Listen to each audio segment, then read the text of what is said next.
બાદરપુરા ગામે સાંજના સમયે ફૂંકાયેલ મિની વાવાઝોડાના કારણે વૃક્ષ જમીન દોસ્ત બન્યા હતા તેમજ વીજ પોલ ભાંગી જતા જીવતા વીજ વાયર તૂટીને નીચે પડ્યા હતા।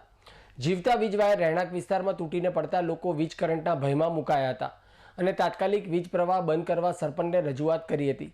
સરપંચ દ્વારા કોઈ દુર્ઘટના ન સર્જાય તે હેતુથી તાત્કાલિક રાધનપુર યુજીવીસીએલના કર્મીનો ટેલિફોનિક સંપર્ક કરી વીજ પ્રવાહ બંધ કરવા જાણ કરી હતી, પરંતુ અહીંયા રાધનપુર યુજીવીસીએલના કર્મીઓ ગંભીર બેદરકારી સામે આવી હતી, જેમાં સરપંચની ટેલિફોનિક વાતની ચિંતામાં રાધનપુર જીઈબીના હેલ્પર વીજ પ્રવાહ બંધ કરવાની જગ્યાએ કહી રહ્યા છે કે મારી ડ્યુટી ઓફ થઈ ગઈ છે, નાઇટ સ્વિફ્ટમાં આવશે તે હેલ્પર વીજ પ્રવાહ બંધ કરશે, હું ના કરી શકું તેવું કહ્યું હતું। તો સામે સરપંચ દ્વારા આજીજી કરવામાં આવી કે માત્ર વીજ પ્રવાહ તાત્કાલિક બંધ કરો, બીજું કંઈ નહીં, તમે ગામના હેલ્પર છો એટલે તેમને કહું છું, તમે ના ઓફ ડ્યુટીમાં છો પણ ફોન કરી અન્ય કર્મીને જાણ કરી વીજ પ્રવાહ તાત્કાલિક બંધ કરાવો, નહીં તો કોઈ દુર્ઘટના સર્જાશે।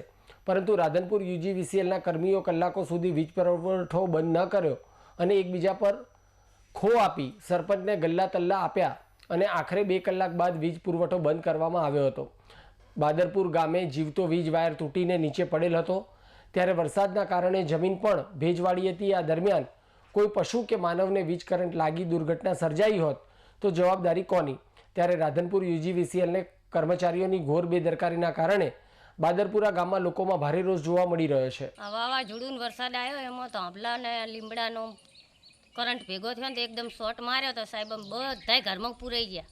2 કલાકથી અમે ફોન કરતા હતા પણ કોઈ અધિકારી ફોન અમારા નહોતા ઉપાડતા। સરપંચને ફોન કર્યો તો સરપંચ કે ફોન કરે છે તો સરપંચને ફોન નહીં ઉપાડતો, અને અમને આગળથી એવું કહે છે કે સરપંચને જણાવો તો અમે સરપંચને જણાવીએ।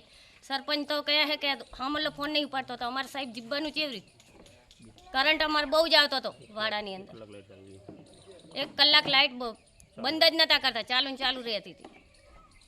વાયરો બધા ભોય લબડી રહ્યા હતા, લાઇટો ચાલુ હતી, અને થાંભલો થડમાં તૂટી ગયો તો મોટો લીમડો હતો ને લીમડામાં આડો પડી રહ્યો।